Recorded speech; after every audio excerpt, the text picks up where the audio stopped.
अगर आप भी चाहते हैं कि अगली कहानी आपके नाम की हो, तो अभी जी टून टीवी को सब्सक्राइब करें। बहुत उरसा पहले पहाड़ों और फूलों से घरी एक जादुई वादी में एक छोटा सा गांव था। वहां लकड़ी की छोटी छोटी झोंपड़ियां थीं। रंग बरंगे फूल हुआ में लहराते थे और हर सुबह सूरज की सुनहरी रोशनी पूरे गांव को ख्वाब जैसा खूबसूरत बना देती थी। इसी गांव के किनारे एक पुरानी सी झोंपड़ी में एक अंधा लकड़हारा अपनी बेटी के साथ रहता था। इस शख्स का नाम मारक था और उसकी बेटी का नाम एलेना। एलेना पूरे गांव की सबसे खूबसूरत लड़की थी। उसके लंबे रेशमी भूरे बाल, बड़ी मासूम आंखें और नर्म सा चेहरा ऐसा लगता था जैसे किसी परियों की दुनिया की शहजादी हो।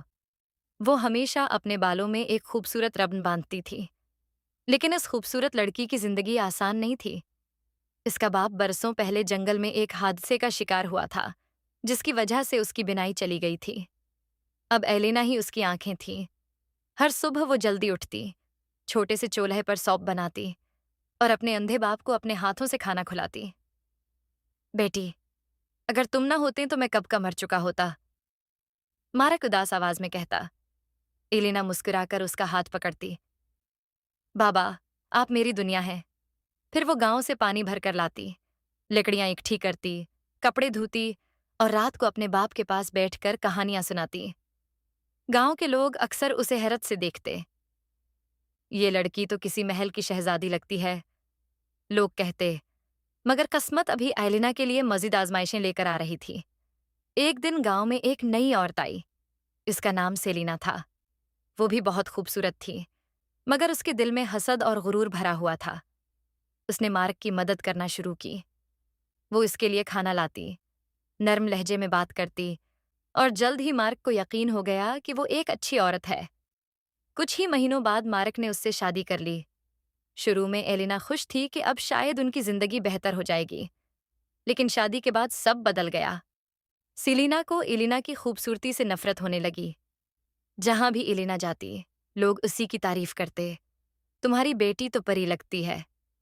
ये सुनकर सेलिना के दिल में आग लग जाती।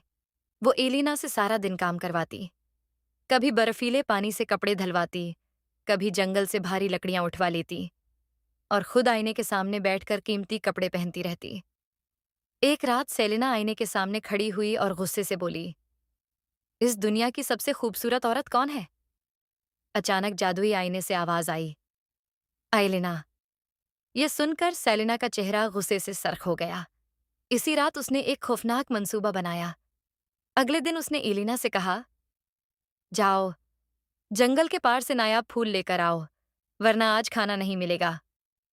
एलिना डरते हुए अकेली जादुई जंगल की तरफ चल पड़ी। रात होने लगी। जंगल में चमकते हुए फूल थे, दरख्तों के दरमियान नीली रोशनी तैर रही थी और अजीब सरगोशियां सुनाई दे रही थीं। एलिना खौफ से कांप रही थी। अचानक उसे एक जख्मी सफेद हिरन नजर आया। वो फौरन उसके पास बैठी और उसके जख्म पर कपड़ा बांधने लगी। इसी लम्हे पूरा जंगल सुनहरी रोशनी से जगमगा उठा।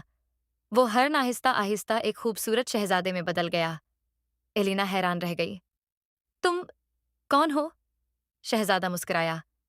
मैं इस जादुई जंगल का शहजादा एड्रीन हूँ। एक जालिम जादूगरनी ने मुझे हिरन बना दिया था, मगर तुम्हारे पाक दिल ने मेरा जादू तोड़ दिया।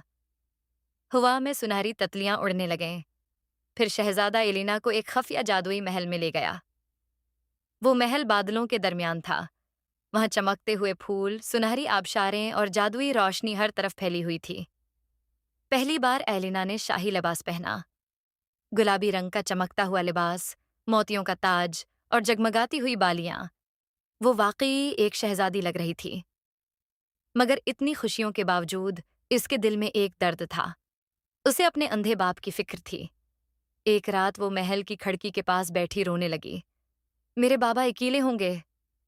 शहजादा एड्रीन ने उसका हाथ पकड़ा। चलो, हम उन्हें वापस ले आते हैं। दोनों सफेद घोड़े पर सवार होकर गांव की तरफ रवाना हुए। जब वो झोंपड़ी पहुंचे तो मंजर देखकर एलिना की आंखों में आंसू आ गए। इसका अंधा बाप बारिश में अकेला बैठा था। सेलिना ने उसे घर से निकाल दिया था। बाबा! एलिना दौड़कर इससे लपट गई। मार्क रोते हुए बोला, एलिना, क्या वाकई तुम वापस आ गई हो? इसी वक्त शहजादे ने एक जादुई नीला फूल निकाला। इसने वो फूल मार्क की आंखों पर रखा। अचानक एक सुनहरी रोशनी फैली और बरसों बाद मार्क दोबारा देखने लगा। उसने पहली बार अपनी बेटी को देखा। एलिना, तुम तो वाकई फरिश्ता हो। सब लोग खुशी से रोने लगे। इधर सेलिना की हकीकत पूरे गांव के सामने आ गई। लोग उससे नफरत करने लगे और वो हमेशा के लिए इस गांव से चली गई।